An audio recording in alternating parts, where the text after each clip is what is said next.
Saya coba simpulkan sebentar dengan cepat bahwa setelah selesai salat yang ditutup dengan salam itu, Assalamualaikum warahmatullahi, Assalamualaikum warahmatullahi. Kata Al-Quran, jangan terburu-buru untuk beraktivitas yang lain sebelum Anda menyempurnakan satu amalan, yang amalan ini begitu dahsyat dalam pandangan Allah Subhanahu wa ta'ala. Amalannya disebut dengan zikir. Di tulisan kami sudah disebutkan rincian amalan plus dengan dalil-dalilnya. Ya. Saya persingkat. Tema kita adalah tentang amalan pasca salat. Di bagian kedua ini. Baik. Ini tema kita. Kemudian amalan besarnya adalah zikir.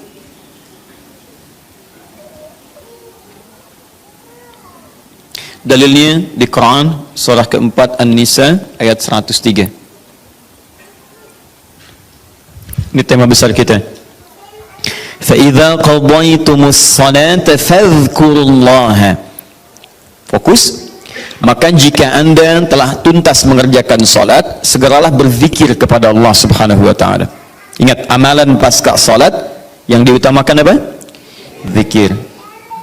Saya mau tunjukkan pada Anda satu hal yang sangat mendesak. Kenapa amalan ini begitu sangat ditekankan oleh Al-Quran?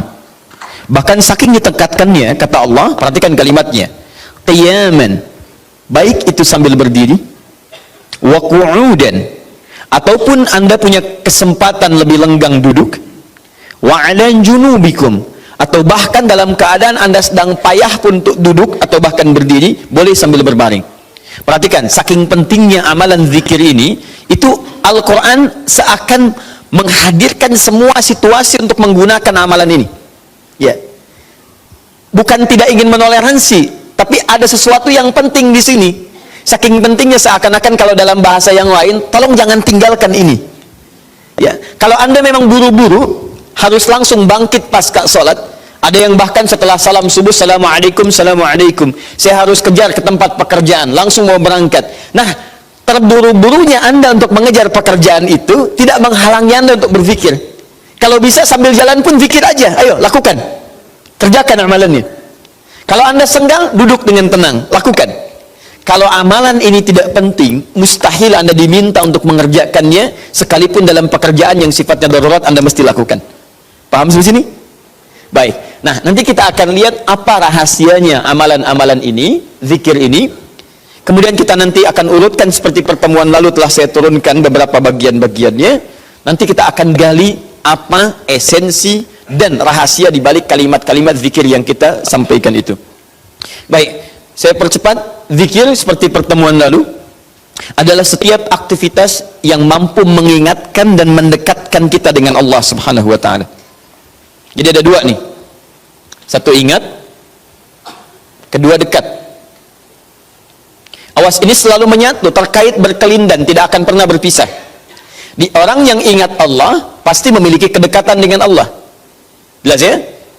Baik, jadi kalau cuma ingat tidak membuat dia dekat, ini bermasalah. Ketika seseorang ingat pada Allah, hubungannya menjadi dekat dengan Allah. Ketika menjadi dekat, maka dia akan dipelihara oleh Allah Subhanahu wa taala. Dipelihara dari maksiat dan segala yang menyulitkan dia dalam kehidupannya. Makanya mustahil ada orang berzikir tapi berbuat maksiat kepada Allah. Apa nih? Mereknya Akhir TV. Jangan, itu bir. Oh, pakai bismillah dulu lah, mungkin berkurang dosanya dikit. Enggak bisa. Jadi tidak akan bersanding taat dengan maksiat. Anda ingat Allah, mustahil berbuat maksiat. Ya, maaf, seorang karyawan yang ingat Allah tidak akan bermaksiat dalam pekerjaannya. Seorang ibu istri yang ingat Allah tidak akan bermaksiat dalam rumah tangganya.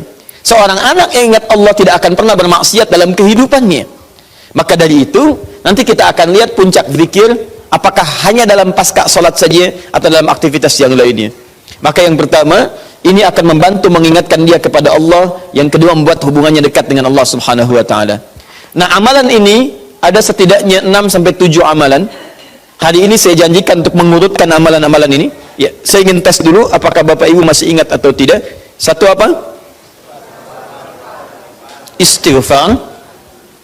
Istighfar. Saya tuliskan satu, istighfar. Apa dalilnya? Cepat saja, kalau tidak tahu katakan apa? Allahu a'lam. Baik, masih ingat saya sebutkan kemarin hadis Nabi di riwayat Muslim hadis 591? Masih ingat? Baik, ini ada istighfar. Baik, yang kedua apa? Allahu a'lam. Enggak ada Bu, Allahu a'lam. Baik. Assalamualaikum warahmatullahi wabarakatuh. Assalamualaikum warahmatullahi wabarakatuh. Astagfirullah, astagfirullah, astagfirullah. Allahu a'lam, Allahu a'lam. Allahu a'lam. Enggak ada. Baik. Baik, kita lihat ini istighfar atau masuk kepada kalimat thayyibah. Dalilnya Quran surah keempat ayat 103, kan? Kemudian yang kedua bisa juga bacaan Al-Quran. Bacaan Al-Quran. Baik, Quran surah ke-15 dalilnya ayat ke-9. Ya inna nahnu nazzalna dzikra. Kami telah turunkan Al-Quran sebagai zikir. Jadi kalau Anda baca Al-Quran, itu Anda sedang berzikir. Kemudian bisa juga hafalan Al-Quran. Anda menghafal misalnya. Baik. Misal Anda tidak membaca, tapi selesai salat Anda membacakan ayat-ayat Quran sebagai hafalan. Ada ayat kursi misalnya, ada 3 surah yang terakhir, ada kemudian ayat pertama sampai 5 misalnya, Al-Baqarah, ya ada ayat-ayat yang lainnya, hafalan misalnya. Begitu Anda bacakan, Anda sedang berzikir. Dalilnya Quran surah ke-54 ayat 17, ayat ke-22, ayat 32, ayat ke-40. Ketika Allah menyebut para penghafal Quran, menyebutnya dengan proses berzikir. Walaqad yassarnal Qur'ana lidzikri. Kami telah mudahkan Al-Quran sebagai zikir. Ya, hafalan di sini zikir. Untuk dihafal, untuk berzikir. Jadi kalau Anda pasca salat kemudian membaca ayat-ayat Quran dalam hafalan bukan menggunakan mushaf, maka Anda sedang berzikir kepada Allah Subhanahu wa taala. Dan nilainya 4 kali lebih banyak dibandingkan dengan yang membaca. Ya. Nah.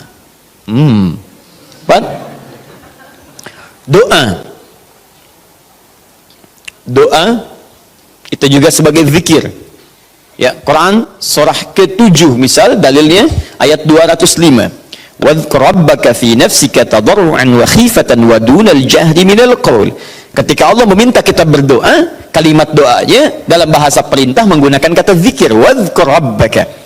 Ayo minta, berdoa, sebut zikir kepada Rabbmu dalam dirimu. Dengan perasaan penuh harap, penuh ketawaduan, minta kepada Allah. Di ketika Anda diminta untuk memohon berdoa kepada Allah, kalimat doa itu menggunakan zikir. Jadi ketika Anda sedang berdoa, Anda sedang berzikir. Bukankah saat berdoa Anda ingat kepada Allah? Bukankah saat berdoa keadaan Anda menjadi lebih dekat dengan Allah? Nanti kita akan lihat doa apa yang biasa dibaca Nabi pasca sholat dan seperti apa cara memohonnya. Ada rahasianya. Anda tidak menggunakan ini, sangat disayangkan. Anda kehilangan momentum, dipercepat untuk memudahkan seluruh proses kehidupan Anda. 5, masih ingat? Salat. Nanti ada lagi amalan. Pasca salat ada salat. Di begitu selesai assalamualaikum, assalamualaikum, kapan kemudian ini kita mesti tunaikan salat yang ini? Dan ada rahasianya juga.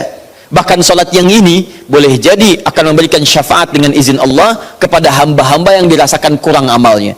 Karena ketika amalan-amalan fardu tidak bisa menolong Anda dari proyek akhirat yang telah Anda cita-citakan untuk masuk surga itu, maka yang akan dicari pertama kali diantaranya adalah amalan yang ini. Maka Anda ketinggalan dari itu yang bisa membuat situasi tegang saat di akhirat. Hati-hati, Anda ketinggalan handphone, perasaan luar biasa sedihnya. Balik lagi ke Andur, dicari-cari lewat CCTV. Tapi Anda ketinggalan yang sunnah, kenapa tidak Anda buru kemudian? Tadi nggak sholat sunnah, besok lagi, Masya Allah, belum tentu besok dia hidup. Dalilnya Quran surah ke-20 ayat ke-14. Ya, innani anallahu la ilaha illa ana fa'budni wa aqimis salata lidzikri. Saya Allah, tidak ada Tuhan yang layak disembah kecuali saya. Sembah saya. Bagaimana cara nyembahnya? Tunaikan salat sebagai zikir kepada saya. 6. Memperbanyak menyebut Allah, menyebut nama Allah, atau juga dengan al-asma'ul husna. Al-asma'ul husna. Dalilnya Quran surah kedua Al-Baqarah ayat 152. Fadhkuruni adzkurkum. Ayo cepat sebut nama saya, maka aku pun akan mengingatmu. Aku menyebutmu. Di orang yang selalu ingat Allah, nanti Allah akan ingat pada dia. Nanti saya kasih tahu rahasia yang paling besar. Bahkan ada orang yang saat membutuhkan ya dalam persoalan kehidupan kepada Allah sebelum dia minta, karena Allah telah mengingatnya, Allah ringankan aktivitas kehidupan dunianya.